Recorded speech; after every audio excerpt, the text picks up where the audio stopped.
Kenya was hosting the president of Senegal, His Excellency Diomaye Faye.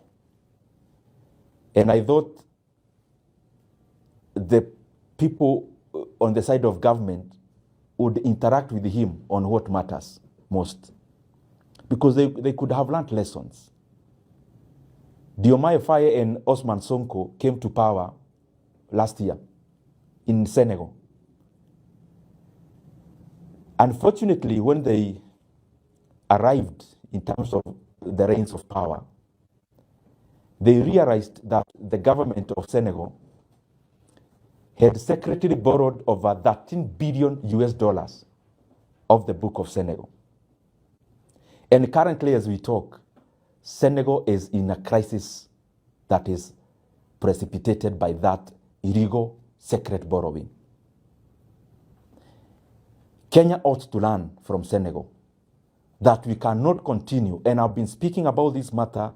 It is more important than most of the things we are talking about in the public domain, because the effects are now, but they'll be more catastrophic later.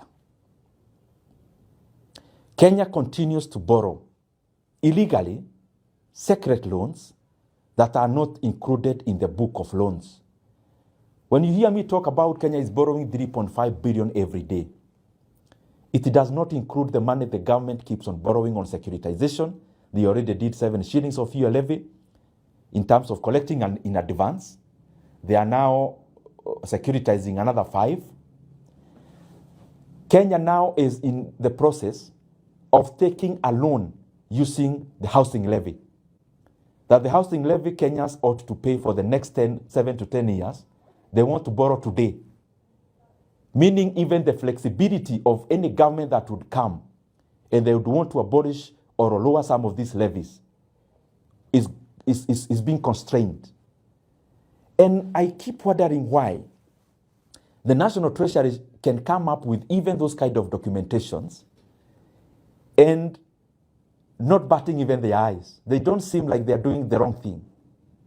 Maybe they need to learn from countries like Senegal that you cannot continue playing PR on economic figures, because when there is a deceleration in the economy, it doesn't matter how you communicate or the PR you engage in to communicate around that.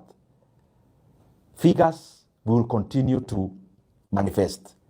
And unfortunately, that is why in Kenya, when you interact with Kenyans, they say there's no money, because some of the decisions we are making also compound to the situation we are in as a country, economically speaking. So Kenya must maintain one book of debts. And I'm calling upon all our lenders, IMF, the World Bank. They have competent people in their offices. They cannot continue to fold their hands when they see things that are happening where their voice is needed. Because we cannot afford to lose our economy. And we cannot afford to lose our country, Kenya, on the economic front. But the secret loans we are taking will definitely lead to a situation that is not very palatable for our economy. And I'm requesting those who are involved, please stop securitization. Stop taking boards that are off the book, like the Talanta board. Stop securitizing and taking a board on the housing levy, on the tourism fund levy. In Kenya, when you hear anyone inamalizika na fund, I mean an institution of government, whatever name you give it, the last name is a fund.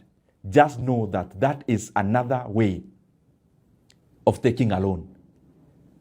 When you hear about infrastructure fund, just know it is an illegal loan that is in the offing. When you hear about tourism fund, scrutinize. You will see there is a loan in the offing or already taken. When you hear about your levy, RMLF, again is a fund, is another illegal loan. So we have now shifted. Yes, we are over borrowing on the main book, but Kenya has also become more cleverer. We are now borrowing off the book. We are definitely borrowing the book that was used by Macky Sall in Senegal.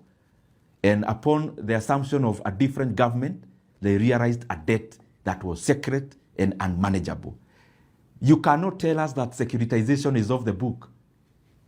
You can also not tell us, for example, the road I talked about in terms of Nakuru Highway. PPP is also a form of debt because they are forcing NSSF to put in some money, but also to borrow much more. Now, the question that all the people on the debt side keep on asking, when a government agency owned 100% by government takes a loan, if it is unable to pay, who pays that loan? It is the government. And therefore, all these loans are also public debts, and they ought to be accounted as such. The last thing I want to talk about